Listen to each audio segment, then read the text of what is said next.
interrupt me here as I am cleaning my crumhorn, job that I do every day to look after my musical instrument.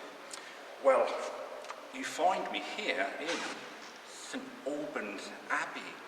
The year is around 1534, and I have travelled here today with Lady Romsey. We are actually en route to London, for Lady Romsey has a very important appointment with Queen Anne Boleyn a little later today. They are great friends, and as you know, Queen Anne Boleyn is Henry's second wife, and Lady Romsey wants to do everything to keep in favour with Queen Anne. So we have stopped here so that my lady can pray here in this beautiful abbey before we complete our journey. As you can see, she is wearing her finest dress.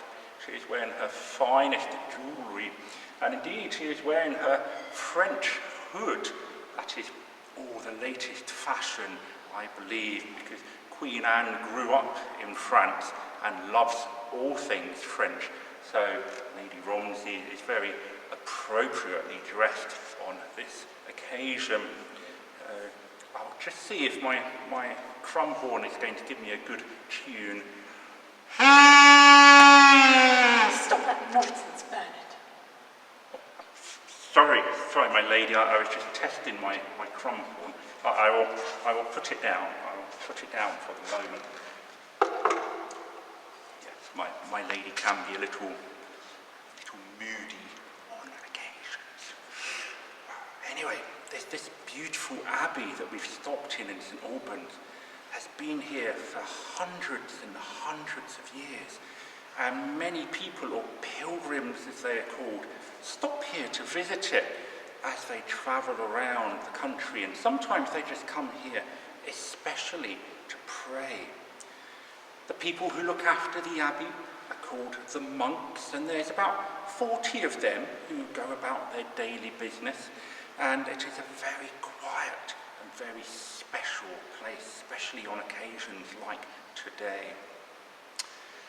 Indeed, Henry VIII comes here on occasions, and as with anyone, when they see Henry, they make sure that they keep on his good side. Upsetting Henry is really not something that you would like to do. He got rid of his first wife, Catherine of Aragon, and she was very much loved by all the people in England. A lot of people secretly don't like his second wife, Anne Boleyn, but you'd never say that to Henry's face, especially as I'm sure he and Anne will be married for many, many years to come. That's why my lady is so keen to keep up her friendship with the good Lady Anne. Oh, my lady, I'm sorry to interrupt you, but it would seem that the chapel is now free for you to go and pray.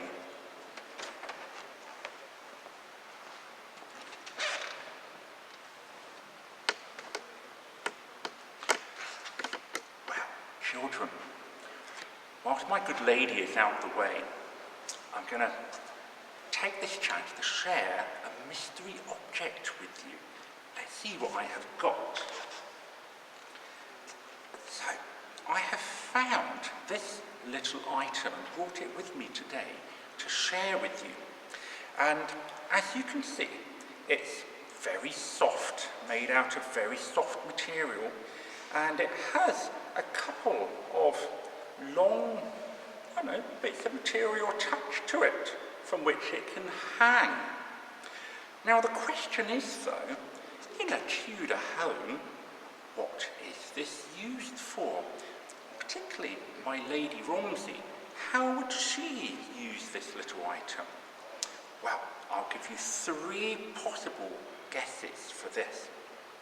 Guess number 1 is, does my lady use this when she is having a bath? So, she has a bath much more frequently than I do, about once a month here, maybe once a week for Our Lady. But is this her cleaning sponge? And so she would put it in the soapy water And then using the long cords there, she would use it to clean behind her neck and down her back, and maybe even, oh, I can't bend so low, down on her legs and her feet as well. Or is this my lady's travel pillow? So when she is travelling in her beautiful stagecoach, as indeed she will be again shortly as we carry on our journey to London, does she tie this around her, and it is something she can rest her head on so she can sleep in comfort on the journey? Or is it something that she wears, and wears in a very strange way, you might think? Does she wear it around her body, maybe under her dress, to make her bottom look bigger?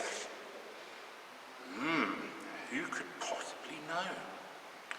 Well, children, before she comes back, I'm going to stop the video for a moment, and you're going to have a few seconds to think to yourself, or talk to your teachers, or talk to your parents about what you think this might be used for. When you've had a guess, restart the video, and then we'll tell you if you have been right. So children, stop and have a little guess now.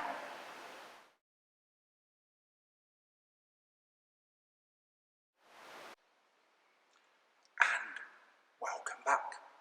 I hope, children, you've had a very good thought about what this might be used for. You might even have come up with a different idea. But let's see if you were correct.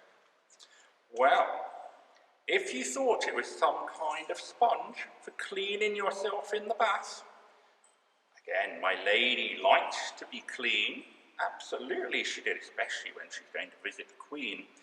However, it is not a bath sponge.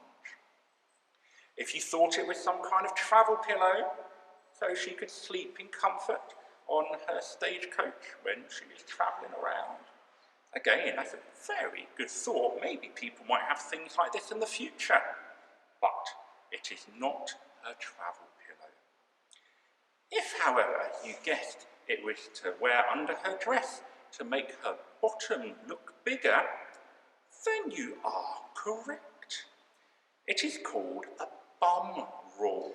Some posh people might call it a bustle, but a bum roll is what our servants call it. And it is very fashionable at the moment to wear this if you are rich, under your dress.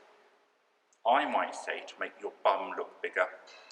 My lady would say it makes her dress hang in a better, more stylish kind of way. I tell you something though, children, you'd never catch me wearing one of these. I don't think I need one, to be honest. Anyway, right, children, looks like my lady is just coming back. I'd better put this back down. I don't want her to tell me off again. Make haste, Bernard. We have to go to London. I have an audience with the Queen. Indeed, my lady, indeed. It's after you, my lady. I think your prayers went very well, yes. Right, children, I'd better not keep my lady waiting. Her short, sharp temper, as we know, is to upset her anymore. So, until we see each other again, children, goodbye.